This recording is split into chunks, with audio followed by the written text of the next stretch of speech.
बिस्मिल्लाहिर्रहमानिर्रहीम। अस्सलाम वालेकुम दोस्तों, कैसे हैं आप सब लोग। उम्मीद है खैरियत से होंगे। जी दोस्तों, आप लोग देख रहे हैं मेरा यूट्यूब चैनल जवाब दो विद नईम अहमद। दोस्तों, इंडिया पाकिस्तान वर्ल्ड कप 2023 का मैच अब से कुछ देर पहले खत्म हो गया। मैच का नतीजा क्या आया आप लोगों ने देख लिया होगा। थोड़ी सी इस पर बात करेंगे। इसके अलावा कल रात को एक नाखुशगवार वाकया पेश आया सोराब गोड के इलाके में, उस पर भी बात करेंगे। इसके अलावा कल जो है इतवार के दिन 15 अक्टूबर के दिन एमकेएम पाकिस्तान का औरंगी टाउन जलसे के हवाले से बात करेंगे। और औरंगी टाउन जलसे के हवाले से जब बात होगी तो फिर बाइकआउट के हवाले से भी बात करेंगे। और इसके अलावा थोड़ी सी बात करेंगे हम जो गजा के मामलात हैं उस पर भी बात करेंगे। प्रोग्राम शुरू करने से पहले हमेशा की तरह मेरी आप लोगों से एक छोटी सी गुजारिश है, अगर आप लोगों ने मेरे चैनल को सब्सक्राइब नहीं किया तो चैनल को लाजमी सब्सक्राइब करें। तो जी शुरू कर लेते हैं। पहले इंडिया पाकिस्तान वर्ल्ड कप 2023 का जो मैच आज 14 अक्टूबर के दिन होना था, मैच हो गया, मैच का इख्तिताम हो गया, फैसला आप लोगों तक पहुंच गया होगा। आप लोग को पता होगा कि कैसा मैच खेला गया। ये ऐसी विकेट है, ऐसी पिच है जिसे कहा जाता है कि ये 100% जो है बैटिंग के फेवर में होती है। और इस पर हमारी पाकिस्तानी टीम के 8 बैट्समैन, 8 मायनाज बैट्समैन जो है वो बुरी तरीके से नाकाम हो जाते हैं। 152 रन के स्कोर पे 2 खिलाड़ी आउट होते हैं और 191 के ऊपर तमाम खिलाड़ी आउट हो जाते हैं। इंडिया ने तो ये मैच वैसे 7 विकेटों से जीत लिया और बिल्कुल बड़े आराम से आसानी के साथ इंडिया ने ये मैच जीता है। अब पाकिस्तान जो है ये मैच हार गया है, पूरा पाकिस्तान जो है ये मैच हार गया है। सिर्फ जीता है तो सिर्फ और सिर्फ मामू जीत गया है।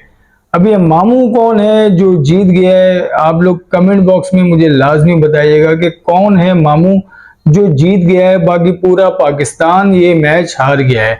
अब इस मैच के हवाले से इससे ज्यादा बात करना मेरे ख्याल में बिल्कुल फजूल है। सिर्फ मैं इतना कहूंगा कि जो हमारी क्रिकेट टीम है इनको अभी थोड़ी सी अपनी टीम के ऊपर नजर डालनी पड़ेगी, क्योंकि अभी पूरा पूरा वर्ल्ड कप बाकी है। अभी बहुत सारे मैच बाकी हैं। अभी 6 मैच जो हैं अभी बाकी हैं जिसमें हमारी टीम अच्छा परफॉर्म करके कमबैक कर सकती है। इसी पे अभी हमें ज्यादा अपना फोकस करना पड़ेगा कि आगे के मैचों को अब किस तरीके से खेलना है। जो हो गया, इंडिया से हार गए, खैर है, आगे अफगानिस्तान है, बस अफगानिस्तान से जीतना है। और अफगानिस्तान जो है अभी एक्स्ट्रा ऑर्डिनरी अपनी कोशिशें करेगा पाकिस्तान को हराने की। उसकी वजह यह है कि यहाँ से जो धक्के देके अफगानियों को निकाला जा रहा है, तो अफगानिस्तान वाले जो हैं वो उसका बदला लेने की पूरी कोशिश करेंगे। तो जी अब बात कर लेते हैं एमकेएम पाकिस्तान औरंगी टाउन जलसे के हवाले से। एमकेएम पाकिस्तान की तैयारियां इस वक्त उरूज पर हैं और बहुत बेहतरीन किस्म की जो है वो कैंपेन जो है एमकेएम पाकिस्तान की तरफ से नजर आ रही है। और बड़े बड़े रहनुमा, बड़े बड़े जो इनके करता धरता है एमकेएम पाकिस्तान के, जिसमें मुस्तफा कमाल और अनीस कायम खानी और अमीनुल हक साहब हैं, फारूक सत्तार साहब हैं, तमाम लोग जो है इस जलसे को कामयाब कराने के लिए बहुत ज्यादा पुरजोश और पुर उम्मीद नजर आ रहे हैं। और हर कोई जो है वो इस इलेक्शन की कैंपेन करता हुआ नजर आ रहा है।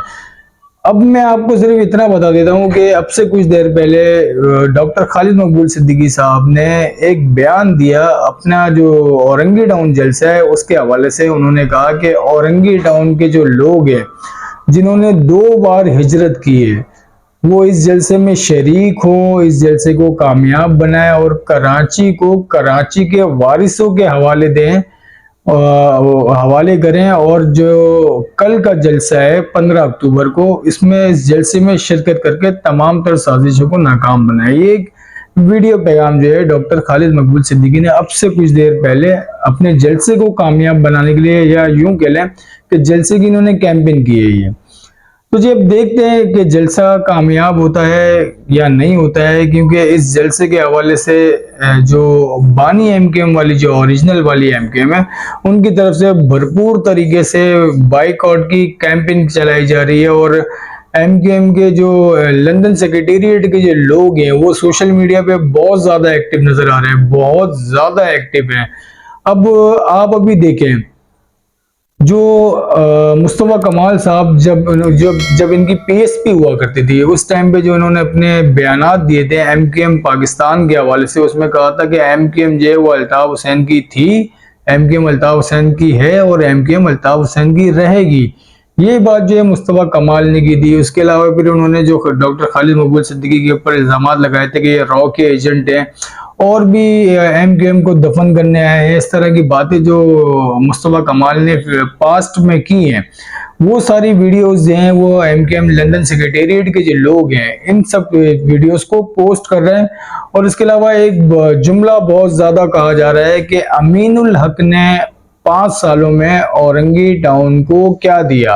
अब अमीनुल हक का जिक्र इसलिए होता है कि 2018 के जो आम इंतखाबात हुए थे उसके अंदर अमीनुल हक और सदाकत अली, अमीनुल हक जो है वो कौमी असम्बली की टिकट पे यहाँ से इलेक्शन जीते थे और सदाकत अली जो है वो सूबाई असम्बली के टिकट पे यहाँ से इलेक्शन जीते थे।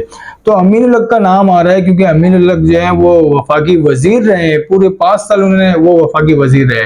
तो उसके हवाले से कहा जा रहा है कि अमीनुल हक साहब जो है उन्होंने औरंगी टाउन को 5 सालों में क्या दिया उसका भी हिसाब दें। ये सारी कैंपेन जो है एमकेएम लंदन सेक्रेटेरिएट की तरफ से जो बानी एमकेएम अल्ताफ हुसैन के लोग हैं वो ये कैंपेन चला रहे हैं और उन्होंने भरपूर तरीके से आवाम में पंफलेट भी बांटे हैं बाइकआउट के, और बाइकआउट को कामयाब बनाने के लिए वो भी बहुत ज्यादा एक्टिव हैं। अब जो है ये जो बाइकआउट है इसको कामयाब बनाने के लिए जो एक्टिविटीज हो रही थी, पहले तो वो सारी सोशल मीडिया पे हो रही थी। अब जलसे को नाकाम बनाने के लिए, बाइकआउट को कामयाब बनाने के लिए एमकेएम जो बानी एमकेएम के जो लोग हैं, अल्ताफ हुसैन के जो लोग हैं, वो बाकायदा अब जो है जमीन पर आ गए हैं और उन्होंने औरंगी टाउन के बेशतर इलाकों में, या यूं कह लें कि पूरे औरंगी टाउन कस्बा अलीगढ़ में जगह जगह जो है वो चौकिंग कर दी है जलसे के बाइकआउट के हवाले से। और अल्ताफ हुसैन हमारा रहबर, इस हवाले से उन्होंने पूरे औरंगी टाउन में चौकिंग कर दी है। अब जो है बाइकआउट का जो मामला है वो सोशल मीडिया से हटके ग्राउंड पर आ गया है। अब ये जो बाइकआउट है इसको कामयाब करने के लिए ग्राउंड पे जो है वो लोग निकल कर आ गए और कहा जा रहा है कि कुछ जो है कई लोगों ने बाइकआउट के हवाले से औरंगी टाउन के घरों में, दुकानों में पंफलेट भी बांटे हैं जिनके ऊपर बाकायदा लिखा हुआ है कि औरंगी टाउन की आवाम जो है एमकेएम पाकिस्तान के जो जर्मनी ग्राउंड में जलसा है उसमें शिरकत ना करें, क्योंकि अल्ताफ हुसैन के हवाले से लिखा हुआ है जहां कायद का नाम नहीं वहां महाजिरों का काम नहीं। ये सब कुछ जो है कैंपेन चल रही है, उरूज पे चल रही है, जलसे को नाकाम बनाने की कैंपेन और जलसे को कामयाब बनाने की कैंपेन। लेकिन जहां जलसे की बात आती है वहां बहुत सारे खतरात जो हैं वो घूमने लगते हैं। उसकी वजह ये है कि कल रात आप लोगों को पता चला होगा कि जो एमकेएम पाकिस्तान ने अब से तकरीबन 1.5 महीने पहले सोहराबगढ़ के इलाके में अपने एक इलेक्शन ऑफिस का इफ्तिताह किया था। वहां पे मुस्तफ़ा कमाल साहब और दीगर लोग जो वो सब तस्वीरें आपने शायद वो भी देखी होंगी, जो दरिया बिछा के नीचे बैठे हुए थे, वो एमकेएम पाकिस्तान का इलेक्शन ऑफिस था सोहराबगढ़ पे।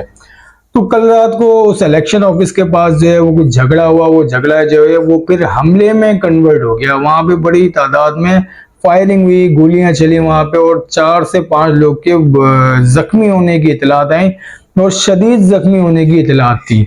अब जो है ये मामला जब वहां पे पेश आता है उसके बाद एमकेएम पाकिस्तान के लोग हैं वो ये उनकी तरफ से ट्विटर पे ये कहा जाता है कि एमकेएम की जो कामयाबियां हैं वो लोगों से हजम नहीं हो रही, तो अब वो ये वाली हरकतें करने लग गए हैं। अब भाई कौन सी कामयाबियां हैं एमकेएम की, एमकेएम ने चलें छोड़ें उसको। तो खैर अब असल में जो मामला था, वो जो हमला हुआ उस इलेक्शन ऑफिस के ऊपर, वो जो उसकी हकीकत है उस हकीकत पे पर्दा डालने के लिए शायद ये बातें की गई, क्योंकि जो इलेक्शन ऑफिस बनाया गया था, जैसे हमारे यहाँ होता है ना, जो मस्जिदें होती हैं, मस्जिदों के नीचे आप लोगों ने अक्सर देखा होगा कि दुकानें वगैरह भी होती हैं, तो उन्हीं दुकानों से जो किराया वगैरह आता है वो सब फिर मस्जिदों में ही काम आता है। बिजली के बिल वगैरह इस तरह के मामला में वो किराया काम आता है। तो वो जो इलेक्शन ऑफिस बना था वो दुकानों पे बनाया गया था और कहा जा रहा था कि वहां पे वो मस्जिद का अहाता है, मस्जिद की जगह है, वहां पे कब्जा किया गया और कब्जा करने के बाद जो वहाँ इलेक्शन ऑफिस बनाया गया और इंतजामिया जो थी मस्जिद की, उन्होंने बारहा कहा कि जी ये दुकानें जो है इनको खाली किया जाए, क्योंकि यहाँ पर मस्जिद है और मस्जिद के साथ ही जो है वो गाने बजाने एमकेएम पाकिस्तान की जो नगमे हैं वो वहाँ पे बजाए जाते थे, उसके ऊपर उन्होंने इख्तिलाफ किया, लेकिन किसी ने इसके ऊपर कोई ध्यान नहीं दिया और फिर ये मामला जो है वो इस हमले की तरफ कन्वर्ट हो गया। अब ये हमला जो है जिस नौयत का ये हमला था, इस हमले के बाद जो है औरंगी टाउन का जो जलसा है वो बहुत ज्यादा रिस्की बनता जा रहा है। खुदा ना खास्ता, अल्लाह ना करे, जलसा हो कामयाब हो, जलसा नाकाम हो, बाइकआउट कामयाब हो, कुछ भी हो, लेकिन जलसे में कोई नाखुशगवार वाकया पेश ना आए, ये सबकी प्रायोरिटी होनी चाहिए कि वहां पे सिक्योरिटी जो है वो सख्त रखनी चाहिए, क्योंकि जलसे में जो है वो आम आवाम होते हैं। अब वो भले वो 4,000 लोग आए या 40,000 लोग आए, वो सारे आम आवाम होती है जलसे में। तो खुदा ना खास्ता, अल्लाह ना करे, वहां पे कोई एक पत्थर भी अगर पड़ा तो फिर उससे नुकसान तो होगा।